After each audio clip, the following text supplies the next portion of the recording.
Shauna, thanks for joining us on the Scene podcast, mate. For those listening, who are you and what do you do? G'day, mate. Happy to be here. Yeah, my name's Sean. I'm a marketer, founder of a little company called Zebra 3. We are a digital marketing agency. Main kind of thing that we focus on is email marketing, retention marketing, and beautiful Shopify websites. But we dabble in little bit of everything as well.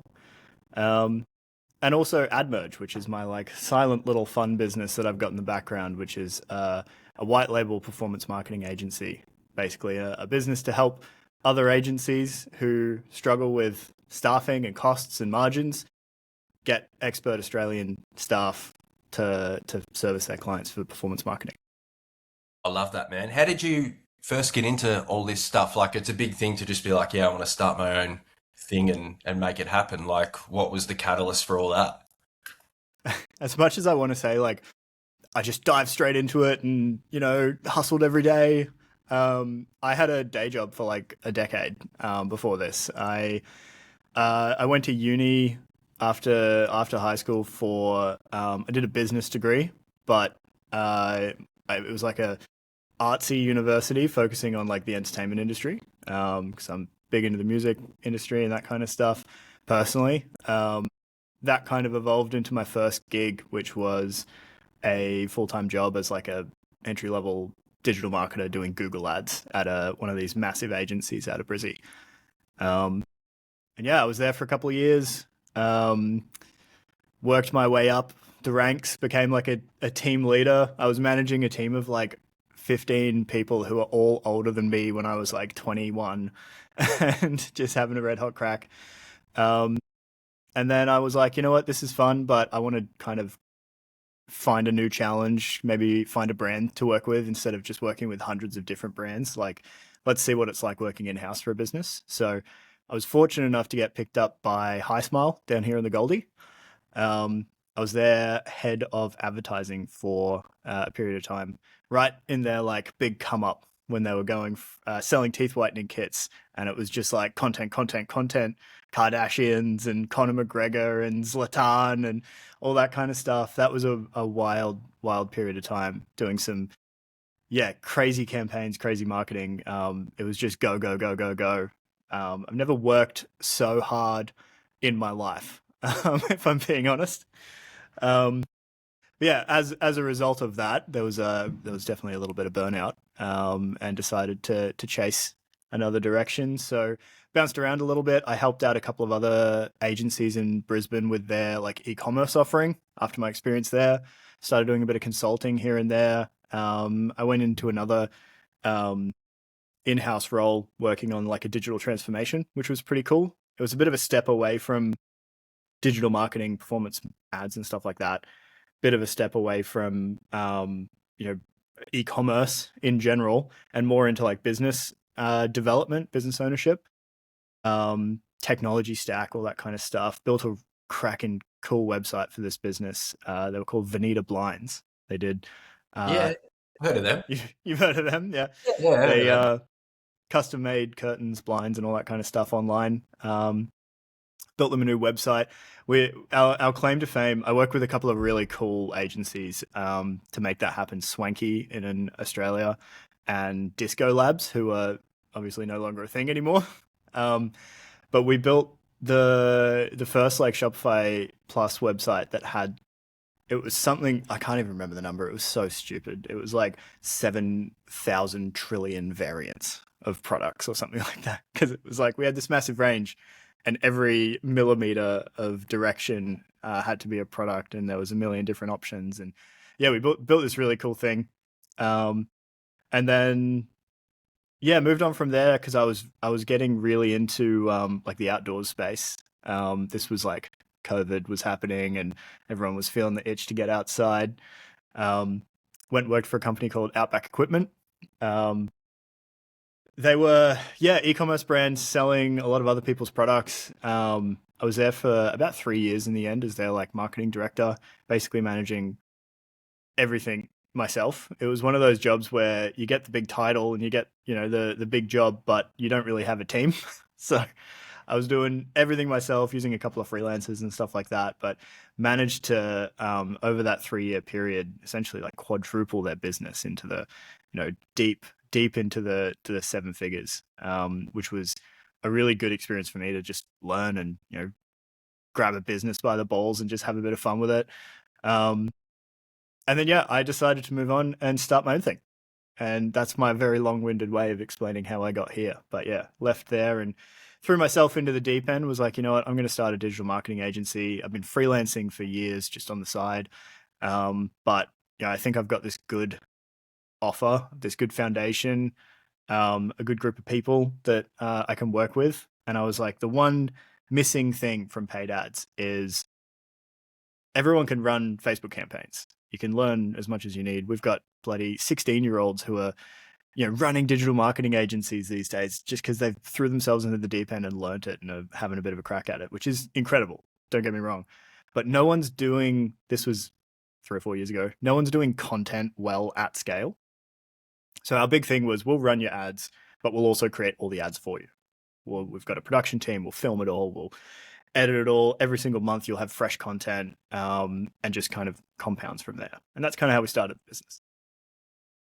Very cool, man. And I think like it's one thing when you hear people talk about strategy, but then it's like they're often not the ones that are executing it. So the fact that like you're doing the thinking and you're doing the work, it's like you get that real time feedback and there's like less disconnect, I suppose. And I think your background in like digital transformation, it's funny because that's a little bit of mine as well. And that must, sort of you talk about like staffing and things like that, like with AdMerge and these different things, that must really hold that in good stead from that experience of how do good teams operate. You know what I mean? It's one thing like to have the vision, but like how do you get the people to actually all follow the same goal and get the shit done?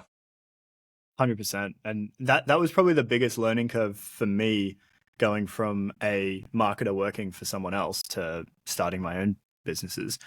I'm a big do it all yourself kind of guy, and kind of have had to be, because I've been in a lot of roles where I haven't had resources, or I haven't had the expense budget to just go and build a massive team beneath me. So it's been a lot of contractors, it's been a lot of freelancers, it's been a small team of multi-skilled people and a lot of training. Um, but moving into the agency world, it's a completely different story. Like, in order to succeed, I can't be doing the work at scale. If we're going to hit, 8 figures as a business, I can't be doing all the work. I need to have a team of people that I've trained up to be, more versions of me or better versions of me. Um, and that's been the biggest learning curve. I've been very fortunate to find like the core team in my businesses. I gotta be honest, I've been so lucky. These guys are so smart. They're all experts in their field. They're so much better at what they do than I am, which is just incredible. Um, and now it's just up to me to facilitate that, that growth, and let them take the reins. Love that, man. And like, scaling and using those frameworks, I think that's been personally hard for me because I feel like I'm kind of like you, where it's like I see the job, I just want to do it kind of thing. And that's another skill to actually teach someone and patience, I think is an underrated quality to have when you're in those sort of positions because like it's so easy for you to just like click that thing and make it happen. But it's like, you need to like let people learn and things like that. But has there been any sort of like frameworks or things that you've put in place to help you scale? Yeah, it's a good question. I mean, when I started, absolutely not. I was, flying by the seat of my pants. Like, the, it's actually really funny. The first client we landed was a big production client. It's just me and my business partner that I started the business with, Zebra 3. We landed this huge client through a referral who flew us to America, and we were doing this massive big production, shooting 100 ads over a week. And it was just like, I went from a day job my whole career, and now all of a sudden I'm sitting here in this like mansion in Beverly Hills, surrounded by like supermodels, filming water coolers. Wild. It's one of those like, how the F did I get here? Like, what is going on? It was like the 16, 17 hours travel, and you get there at, 8 o'clock at night local time, and then we had to drive back and forth across the city of LA like 2 or 3 times to pick up all the product and get to the accommodation and get all of our equipment from the hire company. And we ended up just running off like no sleep for 3 days and diving straight into this massive shoot where we were just so over equipmented and underprepared. Where we were shooting on reds, we had like we were basically like we were making beautiful TV commercials that were just supposed to be Facebook ads. Um, and we learned that the hard way. That was an incredible project. It was a lot of work. We ended up going back with that client again about 4 or 5 months later and doing it very differently the second time, and also taking a bit of time out to relax and go and explore the local area. But that was kind of my first dip into it. I had no staff at that point. It was just me and my business partner, a bunch of mates that I've made from the industry, or mates from all walks of life who were just like, yeah, let's give it a crack. I'll never forget. Never forget. I was I was standing in the house that all the groomsmen were getting ready at for my brother's wedding. It was 40 minutes before he was walking down the aisle, and I got a sign off from the client. And I immediately just got on the phone and started calling everyone I knew who knew how to operate a camera. And I was like, hey, what are you doing on Tuesday next week? Do you want to come to LA with me for a week and a half? You have to say yes or no right now. And I was just very grateful that I had a bunch of guys that were yes, and we made it happen. So, but yeah, to answer your question, it was learning on the job in the early days, but as we kind of evolved and as we grew, at our kind of peak that we hit, we had about 13 people in the business, including myself, which is unreal. No structure around that at all. Just winging it every day. My whole ethos was like hire really, really intelligent people. Hire people who are better at what they do than me, and let them help me run the business. And that really worked up to a certain point. But as soon as we kind of got past that point, I really needed to kind of knuckle down and develop some structure and corporate hierarchy and all that kind of stuff, which is kind of what we're working through now. Building pods that are allocated for a certain number of clients, making sure that there's consistent training for each of the people in the team for their specific roles, and just leveraging the intelligence of people that have done it before, to help me. I'm fortunate to be a part of a couple of really cool communities that of people who have literally done what I'm trying to do before, and they just let me pick their brain and yeah, try and do this a little bit better than what I'm currently doing it. So I think like momentum, it's hard because you don't want it to stop, but then it's like, how is that sustainable? Like you mentioned the first way of doing things, it's like far out, really good opportunity. We want to make a really good impression and get things rolling. So it's hard not to go all in like that when you've never done that before. And like it's hard to have the confidence to strip things back, I suppose. So like it must be like it must reached a level of like burnout or exhaustion, hey, when you just like, because I feel like I've been through the same thing. Like, you just don't want the train to come off the track. So you're doing everything you can all the time to make it happen. And while it's good and like you're winning, you know what I mean? I feel like it's hard to do that forever if you're playing that sort of pace, hey. 100%. And I'll be honest, I did that for the last like 2.5, 3 years. It was like a little bit of growth and then a little bit backwards. And that was like that downturn was hard. Like that just was a punch in the gut.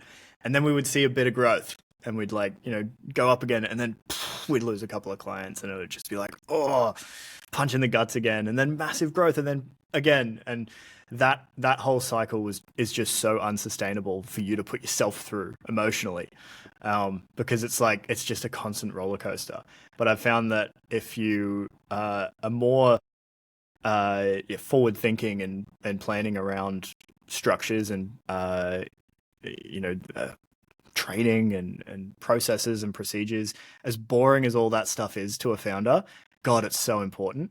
And you find going like this is more exhausting than just kind of going like this and chilling and having a really good group of people that are really intelligent and helping you out get that. So You mentioned you got a really sick team. Like, how did you find them? Like, are they through referrals? Is it through interviews? A mix of both? Like, how do you build a team of Sean's? Um, I want to. I'll be very honest with you. It was like 90% luck, 10% grit. I I'll love that. say. I love the Uh, honesty, man, because I feel like people can, they might give this schwanky answer, but like a lot of the time, that's the truth. Yeah, exactly. Like I've been fortunate enough to have a lot of experience hiring and firing my career. Like I was working in an agency, my first agency that I was in when I became a team leader at a team of 15 people. I was hiring one or two new people every month. There was a resignation or someone that had to get sacked every month. We would have, you know, but in the group, I think in my team I had like 1,300 businesses, and every month there would be 50 new ones, and we'd lose 40. And it was just like I was very fortunate to get a lot of experience with like the interview process and objection handling and um, overcoming those like those common issues or those common objections with clients, but also in finding people. And you very clearly, like very quickly, very clearly see what a person's personality type is and what their work ethic's going to be like after a couple of interviews and a test piece of work kind of thing. Um, it's challenging because there's like it's a it's a combination of skill, it's a combination of personality and fit, but it's also a combination of um, motivation. I guess it's hard to define what that thing is that some people have and some people don't. Showing Um, initiative, hey, like, yeah, do it. exactly. Like Yeah. I initially thought, okay, I'm just going to hire people that I know that I've worked with who are excellent at what they do. And if I bring them in, I don't have to put in the work to train them, and I don't have to put in the work to make them show initiative. And God, was I wrong. Like, you just can't expect someone who's not a business owner to act like a business owner. It's just not a thing. Yeah. It And just it's hard, and doesn't it's exist. it's hard to expect them to care as much as a business owner too when they're not that. So it's like, and it's like hard to like fit your vibe. What makes you different is how you like show up to market and stuff, and that's on you as a business owner, isn't it? And if you're a bit too loose with that, it just becomes the Wild West, and then maybe a bit inconsistent. So yeah, I can see that sort of happening that way. What makes a good ad? Like, is there frameworks that you use all the time to make these ads, or is it testing and learning, or do you go with the gut or experience or a mix of everything? It's a mix of everything. Um, there is frameworks that you can follow that are proven and will work well. Um, any of these influential people on YouTube and these podcasts will tell you a framework, and it's 9 times out of 10 going to work really well. If you've got an exceptional product that is priced well, solves a problem, and is branded beautifully, you will dominate in your industry. You will dominate in e-commerce. You will dominate in ads. But if you've got a half-baked product and a half-baked business, and you don't care about the success, there's no story, there's no drive, there's no motivation, they're the brands that I see just fall apart. And it's so clear. Like I find it crazy sometimes because I work with so many different brands in so many different industries, and I'm telling you, there's businesses that are set up in a way that are just like they come from a big corporate, and they're launching in a new location, and it's like a completely independent entity. They've got all the resources, they've got all the designers and graphics and branding and all this stuff, and you work hundreds of hours a month just to get like a 2x return on ad spend for that business. And then on the complete opposite end of the spectrum, I've got a mate of mine who started a business when he was younger. He's poured his entire heart and soul into it. It's super niche. It solves a problem. There's very little competition. It ticks all the boxes for a successful business. And I can do no wrong in that account. Like I'll flick on a new ad that I think won't work, and it'll get like a 40x return. It's just like it's crazy, but I think the thing that people don't think about when building a business and running ads is you really have to give a fuck about your business. Like you can't just skate by on a good idea. You have to actually care. You have to build it into something that people care about in order for them to spend their money, especially in, in 2026 when everything is getting tight. Budgets are getting smaller, pays are struggling, cost of living is insane. Getting that share of wallet is more difficult than ever right now. So how are you supposed to do it if they don't care about your product or your brand? So Exactly. And when people think about competition, they think like direct competition in their industry, but it's a game of attention. You're competing with YouTube, you're competing with TV, you're competing with everything. So it's like, tell me a story that makes me care. Hey, and like that must be the fun part too, when you can get creative with that, when you've got a business that is so passionate about what they're doing. It feels like that could be a bit easier to do because it's like they care. There's nothing worse than when you see these mediocre things roll out. And I often see like a lot of the boring businesses are the fun ones to do. Hey, the ones that people don't want to touch, the unsexy ones, because there's like it's ripe for disruption. Hey, it's like everyone sort of leans into the cool stuff and the current stuff, but it's like I don't know. I'm starting to see like the boring businesses do really well because it's easy to stand out. Hey, uh, the guys that own the boring businesses are the ones that are making all the money. yeah. That's where it's at. The more boring the business, the more opportunity there is. I completely agree with that. Um, yeah. What about with like how content's changed over time? Like obviously when you first started, it's changed a lot in terms of platforms and where people spend their time. Is that something that you're constantly learning because socials constantly changes? Like how do you consume stuff and learn stuff for your work? Yeah, man, it's exhausting. Yeah. Honestly, like Yeah. it's so exhausting. Um, like bit of context, I was on the forefront, like the bleeding edge of new platform, new content back at High Smile. When I was there, I remember Snapchat story placements came out.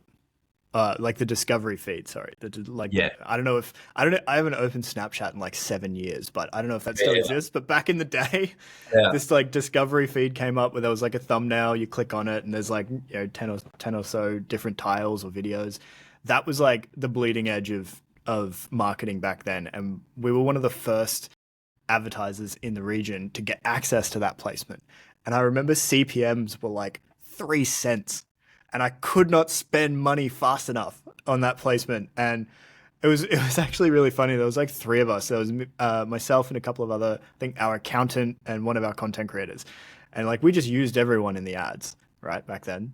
So our three faces, there was like this iconic memory of like a blue background or a pink background and face, and like me pointing at my teeth, and they're like really yellow, and like that was just like viral. We spent so much money on this placement because the CPMs were so cheap. We were reaching so many people for so little money. It just went crazy, and then all of a sudden, everyone's recognizing the guy that works in the accounts team and stuff like that. Because have I seen you on Snapchat or something? Yeah. Yeah. But yeah, there's that, which is if you get the opportunity to be a part of something like that, it's just incredible. But fast forward 7 or 8 years, and now we're in this like crazy age of AI slop and shit content, for the lack of a better way to explain it, and um, accessibility is at an all-time high, and laziness follows, because now you can kind of get an outcome that's better than what you could do for very little effort, but it means nothing, kind of thing. And I'll be honest, that whole like AI revolution into the paid marketing space has made me sit down and think, is there a future in this for my business? Which is that's a hard question to ask as a business owner. Like I've just built this this monster purely on the idea that we can do, Facebook ads and Instagram ads and TikTok ads and Google ads and create all the content to make it work because we hold all the levers. We'll make it work. And now it's like, is this going to be a thing in 12 months time, 18 months time? And I honestly think potentially not. Which is it kind of leads me into the next big move for Zebra 3, and we're starting to look at really focusing in on retention marketing. I feel like acquisition is going to get easier for a lot of brands. The brands that put in a little bit of work and actually care, Yeah. it's going to get easier for them. But Yeah. what's never going to get easier, or what's going to be your biggest opportunity once you nail acquisition, is retaining customers. Like, it's as simple as that. If you've got a subscription based product as well, oh my God, retention marketing is so important. Email, SMS, CRM as a whole, website conversion rates, that kind of thing. And Zebra 3 has been a full service agency since day one. We do a little bit of everything. But where I see us moving, and where kind of we're pushing towards, and where we're building teams, and where we're building infrastructure and strategy and training around at the moment, is email and retention marketing, and building epic high converting Shopify websites. Because those two things are always going to need someone who is an expert at that field, kind of thing. Yeah. And I love that you're a full service too, so you can kind of pivot to wherever things are going, and like you can build towards that. But yeah, it probably is a scary thing, and probably a thing that a lot of business owners are putting off because they just don't want to really face those thoughts yet. But I think like the harder you can have those, like the earlier you can have those hard conversations with yourself, probably the better off you're going to be. And it's something that we're working on too at Sked. It's like the email stuff. It's like retention. It's like, how do you build a community? How do you make people care? How do you make people want to come back and consume your stuff? And I think like a lot of that comes down to identity too. Hey, what do I want to be associated with? Like what, like I can do anything. Why should I choose you? So yeah, I never thought I'd be diving deep on like email sequencing and all those things. But I think like creative people playing in those spaces, like I think you're right. That's probably the place to be, isn't it? Where you can really start thinking about it. So, because yeah, you're right. It's going to be easier to acquire, but like people are just going to jump ship. I feel like a lot of people are going to start the free trials, or jump in and see what it's about and then dip, because like you said, there's just a lot of slop out there. Um, yeah, like it's pretty hard. Like even I'm seeing now, it's like, and the thing that annoys me the most is sometimes the AI slop gets a lot of love, and I'm like, what the? Oh, That doesn't that pisses me frustrate off. you? It pisses me off, yeah. And I'm just like, I don't know why, but in my mind, I just keep telling myself like that can't be like a good long term thing, unless it's like I think maybe the 1% of things, if that's their thing, like it'll be cool. But like, it can't be like that. Can't be the future, can it? Yeah, I sure hope not. I don't see that being the future, but the yeah, it's funny. You scroll through like a Facebook feed or an Instagram feed, you might see like 3 or 4 posters from brands that have just discovered that ChatGPT can generate a like marketing poster, and Yeah, they all look exactly the same. They've got the same fonts. They've got just different, and it's just like so much crap thrown into like a poster. It's hilarious. But you mentioned something that, or I did as well. It's going to get easier to acquire new customers, which I think is something like really important for a lot of business owners and marketing agencies, and even anyone doing organic social or anything needs to consider. It's going to get easier, but easier doesn't mean less expensive. I think even though it's going to get easier, the market's just going to become more and more pay to play. You just have to give it as much money as you possibly can and figure out other ways to save margin. And I think, again, one of the reasons why we're pivoting towards retention is if cost per acquisition is going up and up and up, it's getting more expensive to acquire a new customer, but it's more accessible. You can easily find them, you can easily get them, but you just have to pay to get there, whether that's in marketing cost, whether it's in discounting or bundles or shipping or whatever. Don't even get me started on the cost of shipping at the moment. But yeah, it's mental. going to get more expensive. So how else can you find ways to improve your margins? And the best way to do it is by reacquiring an existing customer for $0. And that's by having and something that you said that is so important that so many brands just forget about. It's you have to build loyalty, you have to build retention, you have to build community within your brand. And that comes from, in my opinion, business owners that give a crap about their business. They're the ones that are building a product or inventing something and bringing it to market that actually matters. And they're building a community of people who care about the product. So they care about the business, and then they'll come back and then they'll tell their friends. And that's how you can grow a business organically without having to suffer at the hands of these advertising giants that are just squeezing every last percentage of margin out of you. And obviously a good retention strategy follows that. And that's not just sending a bunch of emails or campaigns or flows or text messages, but it's loyalty programs. It's review sequences, it's testimonials and case studies, it's content creation, UGC. Like there's so much to retention that brands just completely forget about because they're so hyper focused on making an ad that's going to get them a new customer. Yeah. And I think that's really the big opportunity for a lot of brands.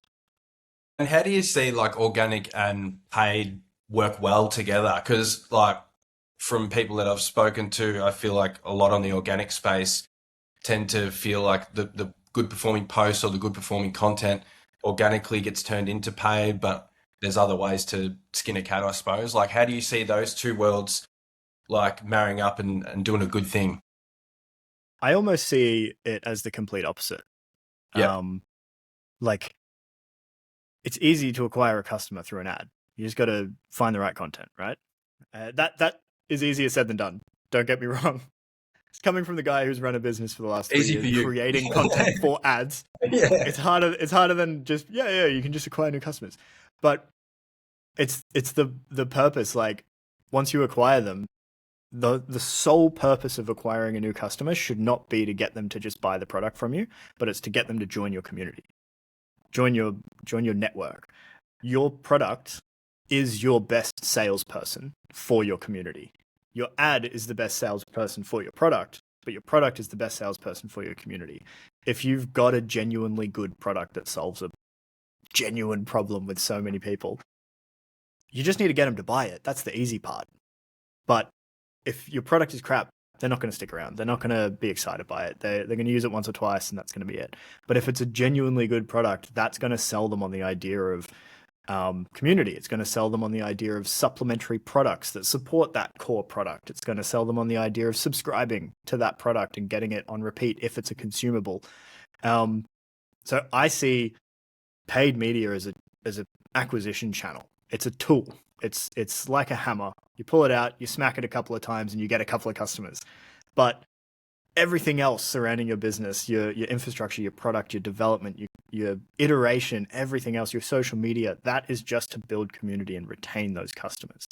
In this day and age, I find you can certainly build a community and you can certainly build a brand without touching paid. It's just going to be a hell of a lot more difficult. Um, and there's so many people out there doing it. Like the business that I was mentioning before in their niche where I can't do any wrong because they get a 40x return on ad spend. They did that because they didn't run an ad for the first 4 years of their business. And they built this incredible thing off good quality product and service and keeping their customers coming back for more and building a good website and having good product and all those things that make you excited about I want to go there because it's cool, or I want to go there because they look after me, or I want to go there because that solved a problem for me. It must be hard too when you're working with people and like you're doing your part acquiring the things, but like the product's no good or what all the other stuff. Because I feel like everything needs to work. Hey, I feel like you can't just be really good in one area. You got to really round out. And I think your experience, like doing everything, helps when you like zoom out, I suppose, and just see how things actually should be run and how like successful businesses run. But I want to circle back to AI. Like, how do you use it personally for your stuff? Like for me, I tend to use it as like a sounding board, not like never for creative, you know what I mean, in terms of like writing or designing posters or anything like that, but like a tool to maybe change something or research something. I feel like it's been really like valuable in that sense. But like, yeah, in terms of your workflow and stuff, how do you like use it and think about it? Yeah, I mean, we are, I feel like, leveraging the absolute crap out of this stuff at the moment. But at the same time, I feel like I'm so far behind everyone else. It's one of those things where it's like you feel like you get ahead and you can never, you see something else, you go, oh my God, I haven't even thought about that yet. How do I stay on top of all this while doing everything else? Um, to answer the question, I use it and my team uses it every single day to, we leverage it to improve our output and our quality and our speed, our efficiency. Um, the ability to just like a great example is back in the day when I was at some of these in-house brands, I would dream about having like these beautiful, I'm going to get real technical here, but these like beautiful SQL databases that can be referenced and they're just pulling information out here and there and, big query and, big data sets that just solve everything. Even back at HighSmile, we were like a decade ago thinking about like, how do I build this queryable data set that can just give me lightning fast information on what I need to know. And that back then was two full-time data scientists and a six-figure tech stack. And today it's a Hermes agent and a Claude subscription or a ChatGPT subscription and a couple of hours worth of tinkering, and you can get it set up to the point where you can just ask a question like it's a human and get a response. That in itself has been helpful. Caveat being, the one thing I learned early on in the development of this stuff, like we've really been on the forefront of this AI technology for 6 months now, really. Mainstream. 6 months in, the number one lesson I can give anyone who's running a business and wanting to leverage AI more, or actively leveraging AI in their business and wants to find the next big thing, it's every single thing that you do with AI, whether it's creating a graphic, which I hope you're not doing, all the way through to analyzing massive data sets and integrating platforms and extrapolating information, actionable insights. Everything has to have a definable objective.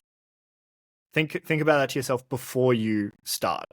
What is my defined objective for what I'm about to embark on?